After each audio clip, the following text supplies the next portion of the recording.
नमस्कार. Newsroom live bulletin मध्ये आपलं स्वागत. मी निखिला. महत्वाच्या बातमीनं सुरुवात करूयात. वंदे मातरमच्या मुद्द्यावरून पुन्हा एकदा या मुद्द्यानं उचल घेतलेली आहे आणि या मुद्द्यावरून आता भाजपचे आमदार आणि सपा आणि एमआयएमचे आमदार आमने सामने उभे ठाकलेले आहेत.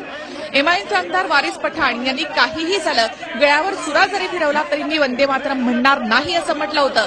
अबू आझमींनी देखील त्यांची फ्री ओढली होती आणि त्यानंतर आज विधानभवनाच्या परिसरामध्ये भाजपचे आमदार आणि सपा आणि एमआयएमचे आमदार एकमेकांसमोर उभे राहिले.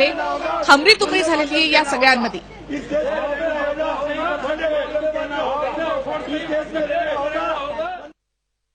इस देश में अगर रहना होगा तो वंदे मातरम कहना होगा अशी भारतीय जनता पार्टीच्या आमदारांनी घेतली. आमदार अनिल गोटे आणि राज पुरोहित यांनी असं म्हणत या ठिकाणी एमआयएमचे आमदार वारिस पठाण आणि सोबतच समाजवादी पार्टीचे आमदार अबू आझमी यांना प्रवेशात बंदी घातली.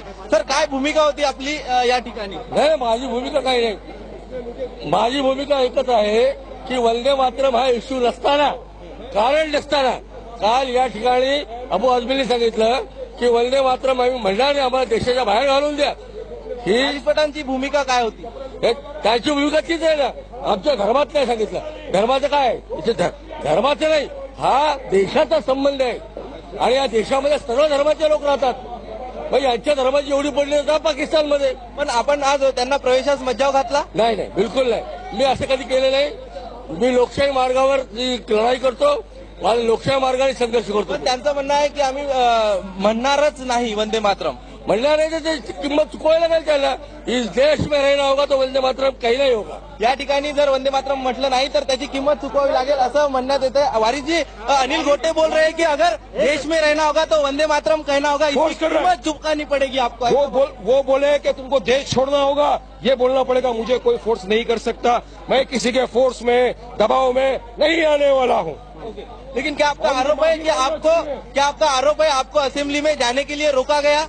मुझे यहाँ पे रोका. राजपुरोहित ने बोला कि ये आदमी एंटी नेशनल है, ये स्लोगन नहीं बोलता, इसको देश से छुड़ाओ, पार्टी को बैंड लगाओ. कौन होता है राजपुरोहित बोलने वाला? ये सब कुछ. मैं एमएलए हूँ, लोगों ने मुझे चुन के भेजा है. इस देश पे मेरा अधिकार है, हक है. क्या आपकी भूमिका क्या है? आप कभी नहीं बोलोगे वंदे मातरम? कोई मुझे फोर्स कर देगा, मुझे गोली मार दो नहीं बोलूंगा.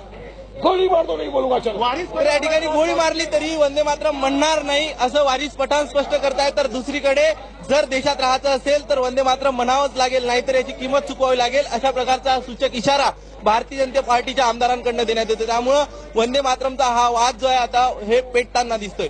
कॅमेरा पर्सन निलेश अक्षय कुडकेल, टीव्ही 9 मराठी, मुंबई.